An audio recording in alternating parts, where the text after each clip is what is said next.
Ici S-Mécan, vous êtes à la boutique Le Cartel pour Culture. Ben... Non, je fais plus la peine au mot. Tu peux nous prendre au mot. Y'a mon arme intacte, les anges dans mon bac. I ain't going back no more.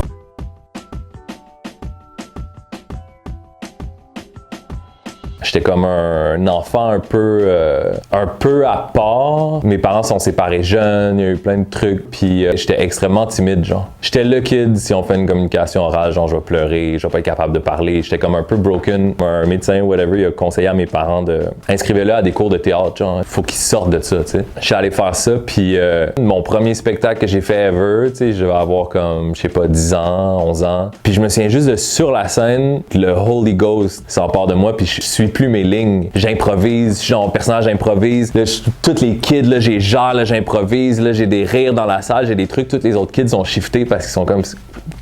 Ils suivent plus ces lignes.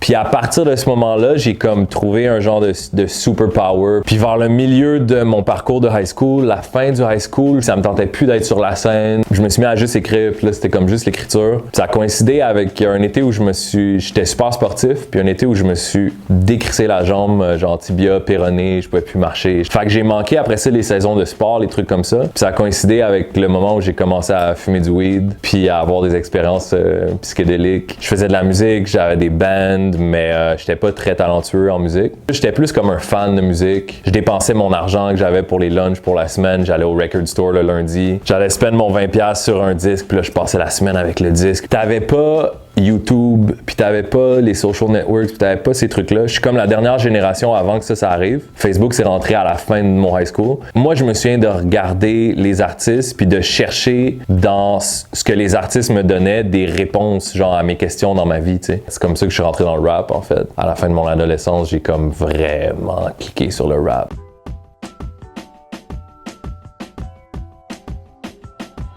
Après mon parcours scolaire éclaté, que je me suis dit, OK, je vais pas aller à l'école. Je me suis dit, je vais vivre. À 18 ans, je vais partir en backpack tout seul, pas d'adresse. Je vais juste débarquer dans le pays le plus loin du monde, dans une langue que je comprends pas, puis comme, je vais me débrouiller. T'sais, on va voir, puis je vais ramasser des expériences. La légende veut que je suis allé dans une montagne fumer de l'opium avec... Il y a un drug den en Thaïlande, dans une montagne, sur le bord d'une chute, puis je suis allé là, j'allais là le soir, comme fumer de l'opium, puis fumer du weed, puis faire du moche, puis là, je suis descendu en scooter la nuit, un peu comme fucked up, puis il y avait les falaises, puis tout. Puis là, j'ai comme flashé. J'ai dit, mais ma place, c'est pas ici, il faut que je retourne à Montréal, puis que je fasse un groupe de rap avec Greg puis Charles, qui sont devenus Snail puis 20 Some de Dead Obies. Je suis revenu de l'avion, j'avais pas d'argent pour payer mon taxi, fait que j'ai split avec quelqu'un, mais j'avais pas d'argent, fait que j'ai dit, drop-moi au Cégep du Vieux-Montréal. Snail, il travaillait là, au café. Je suis rentré au café, comme j'avais dit au gars, je pars comme 4 ans, je m'en vais faire le tour du monde. Je reviens un mois plus tard, broke. J'ai dit, hey, tu peux-tu payer mon taxi, man? C'est 40$, genre, faut que tu payes mon taxi. Puis, by the way, on fait un groupe de rap. C'est pas toi la fille super hot avec qui j'ai dansé toute la soirée, là? Ta musique est tellement bonne. C'est le fun de danser dessus. Tu trouves pas qu'il y a un genre de courant électrique qui passe entre nous deux? C'est toi, ma queen. Je pense qu'un des intérêts, pourquoi ils ont envoyé des demandes d'audition à des rappeurs, ils ont envoyé des demandes d'audition à des maisons de disques qui avaient des rappeurs sur la maison de disques parce qu'ils avaient passé beaucoup de comédiens en audition. Ils n'avaient pas réussi à avoir l'espèce de touche qui donnait le feeling que la personne apportait ça un peu, puis c'était un rappeur pour vrai. Les textes sont pas écrits quelqu'un qui vient de cette communauté-là ou qui a été en contact avec cette communauté-là. Fait que moi, quand j'ai eu l'audition, tout ça, je changeais les mots, je parlais comme je parlais. Tu sais, c'est vraiment cette espèce de teinte-là qu'ils ont aimé. Tu sais, le personnage, c'était pas ça du tout au départ. Le personnage, c'était un musicien dans un band. Il rappait, mais il jouait de la guitare avec un groupe, puis il y avait un live band. Puis là, moi, j'étais comme, non, c'est pas même ça marche. Il y a un DJ, il y a un gars qui fait les back vocals. Pour moi, c'était vraiment important que le personnage soit crédible, puis que son styling ressemble à ce qu'un gars va porter. Sinon, on est off, là. Si tu me mets des bijoux en plastique, puis la casquette par en arrière, puis tu me fais faire yo-yo, on est un meme forever, tu sais. Là, man, genre 3 mois plus tard, le personnage sort, là, le gros débat de société, le proxénétisme, les filles, le truc. Moi, j'essaie de sortir ma chanson, là, la compagnie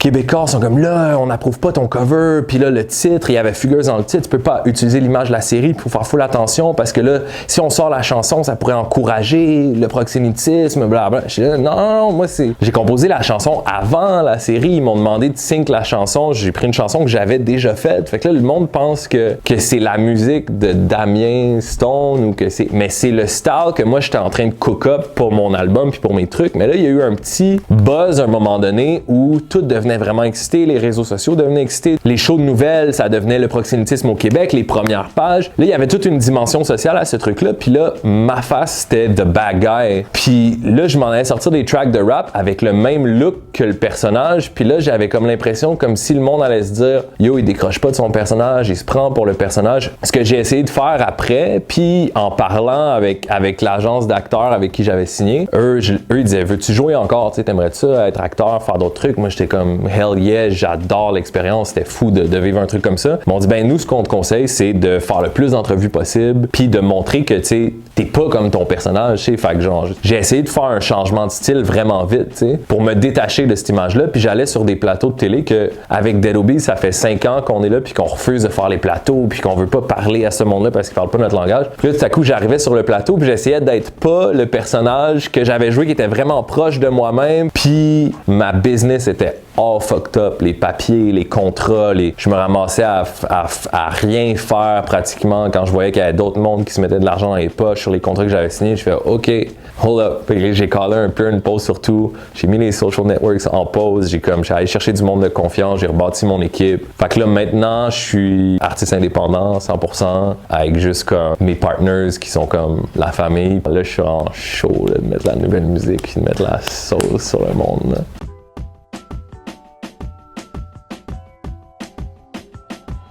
C'est la question que beaucoup de monde me pose. Je pense même que lui, c'est la question qui se posait aussi par personne interposée. Je connais du monde qui travaille avec lui puis tout ça. Mais the truth is, quand on est rentré dans la série, le monde savait pas c'était qui, Enima. Les producteurs, la personne qui a écrit la série, il avait jamais entendu parler de ça. Puis la façon que je le sais, c'est que quand on était en train de tourner, à un moment donné, le réalisateur m'a hit up parce qu'on faisait des faux vidéoclips pour le personnage. Puis moi, mon joint, dans ce temps-là, c'était Jug. Quand on sort dans la ville, y'a ta bitch et sa bitch et la bitch de son frère. Si ta bitch voit ma bitch, elle devient la lesbienne, elle se rappelle plus d'hier. Si ta bitch voit ma bitch, elle oublie ses prières. Si tu veux shine avant le grind, mon négro t'ira nulle part.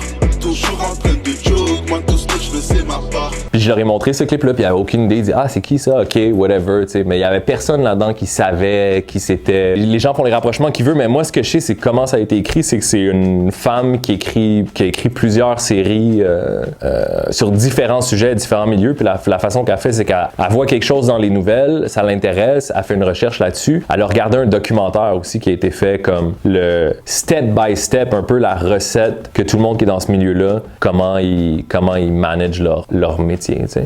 La réponse c'est non. C'est pas inspiré d'Enima, Fugueuse.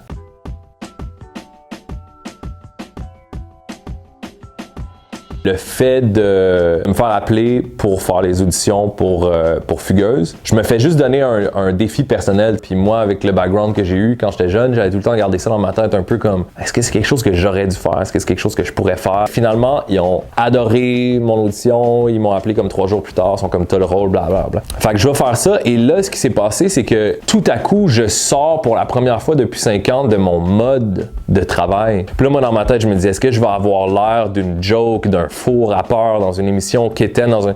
J'ai appris à faire confiance, puis j'ai vu ce qu'on pouvait atteindre quand on avait un truc de genre, OK, on se lève à 6h du matin, on est là, boum boum, on est préparé, on fait tous les trucs. Puis je voyais la différence entre les deux modes de travail, puis là, je me disais, hey, moi, je pense que je suis pas quelqu'un qui fait ça pour rester sur quelque chose.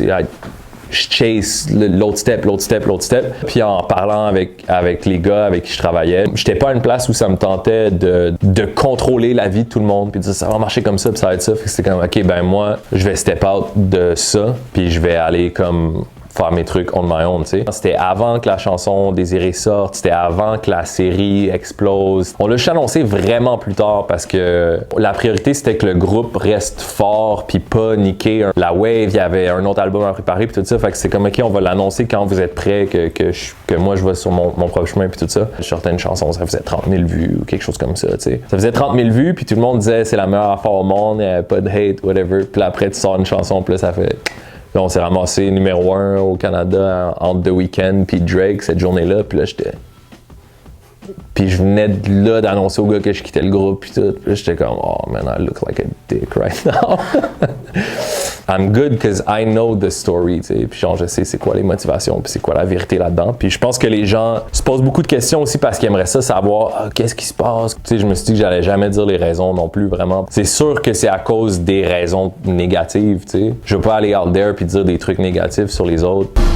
Puis je roll the next one bigger on a genre quartier on live. I got a whole damn city on live. Ouais, c'est sûr. J'ai passé l'été à jouer au b-ball avec les boys pas loin d'ici, tu sais. Qu'est-ce qui est vraiment fucked up, c'est que c'est still pour moi ma famille artistique, dans le sens si le monde il claim des whatever, tu sais, moi c'est ça, c'est Dead Obies, c'est comme, c'est still ça, je fais pas plus partie de ça. Tu sais, les gars, tu vois pas A$AP quitter A$AP Mob parce que genre whatever, tu sais, c'est juste que ça a jamais été A$AP Mob first qui fait que A$AP il a pas le temps de faire ses projets créatifs on the side, puis tout ça, notre structure était vraiment encombrante. Si tu veux faire autre chose, tu peux pas vraiment, tu sais.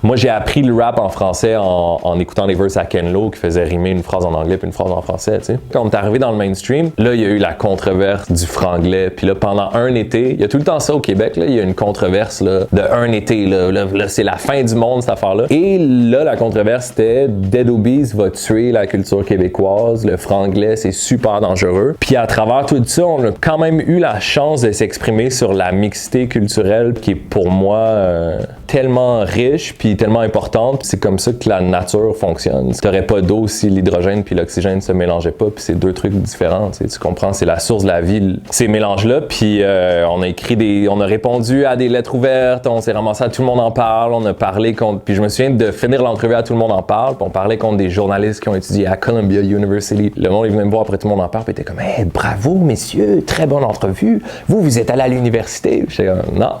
C'est School of Hard Knocks, mon partenaire. Pour hook les journalistes, hook la perception du public sur le rap qui était très en retard, qu'il est tellement en retard encore en ce moment. On voit à quel point le Québec a pas encore compris puis a pas encore intégré puis assimilé cette culture-là qui est tellement vibrante puis riche ici, puis qui pourrait l'être vraiment encore plus si les jeunes se faisaient donner les moyens, étaient plus intégrés dans cette culture-là. Mais j'ai confiance que ça va venir. Dans le temps, ça l'était pas du tout. Puis moi, je me souviens, il y avait pas de culture, tu sais, mettons. Il y avait pas ça. Le journaliste du Voir, il t'appelait parce que tu avais fini deuxième au Francouverte ou whatever, puis les premières questions que tu avais, c'est pourquoi vous faites du rap? Comme si c'était tellement farfelu de faire ce genre de musique-là, puis comme, pourquoi il y a un intérêt là-dedans? Qu'est-ce que tu vois dans le rap? Je regrette les fois où j'ai montré mes dents pour sourire. À la place, j'aurais dû mordre. Aujourd'hui, je suis seul contre tous comme la Corée du Nord. Quand j'avais Forêt, je me demandais qui est-ce qui pouvait amener cette saveur-là de rapper en français, mais d'avoir un swag quand même un peu New York rap. Fait que j'ai holler à Kaba, il était down, là, il a pull-up avec Jean-Jas. Ils sont revenus l'année d'après au Francophonie. C'est juste tellement long quand t'es dans le cycle des labels puis des subventions. C'est comme là, un an plus tard, ça faisait un an qu'on avait le joint, un an plus tard, ils sont venus tourner le clip, puis le label a oublié de parler avec leur management. Fait qu'ils leur ont pas averti c'est quand qu'on sortait la tune. On a sorti la chanson la même journée que leur lead single avec Hamza. Fait que les gars, ils pouvaient pas reposter la chanson. Fait qu'ils ont jamais partagé la chanson. Ils l'ont mis une fois dans leur story parce qu'il y avait les mains liées. Ils pouvaient pas. Fait que la chanson, elle a juste fait comme...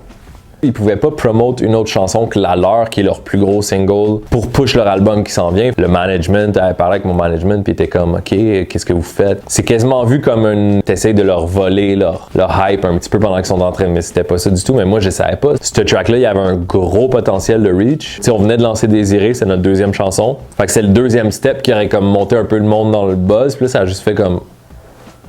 Pourquoi il y a des grosses vedettes sur le track, puis il n'y a pas tant de vues que ça, qu'est-ce qui se passe, c'est pas tant pop-in que ça, fait que c'est comme influencer la perception un peu du monde aussi. Mais c'est ça, man. Live and learn. Ta mom, c'est une slot, un zinzin, elle a fait plus de kids que Brad Pitt en adopte. Wait. Un zinzin, elle a fait plus de kids que Brad Pitt en adopte. La slot a marié un dude roux vu qu'elle tripe sur Tintin puis qu'elle tire plus de pipe que le capitaine Haddock.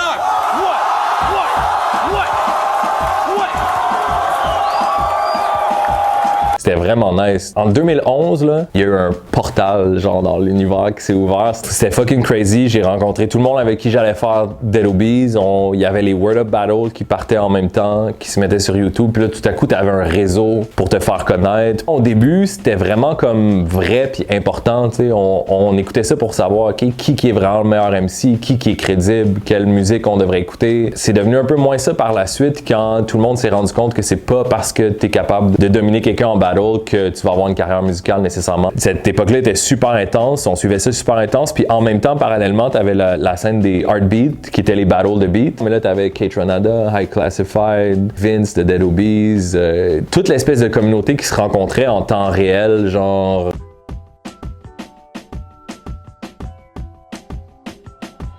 Drake, Kendrick, A$AP, Migos, Travis, pour moi en tout cas, c'était comme des ovnis musicaux. Là. Tout le monde, quand Versace est sorti, tout le monde était là, c'est quoi ce flow-là?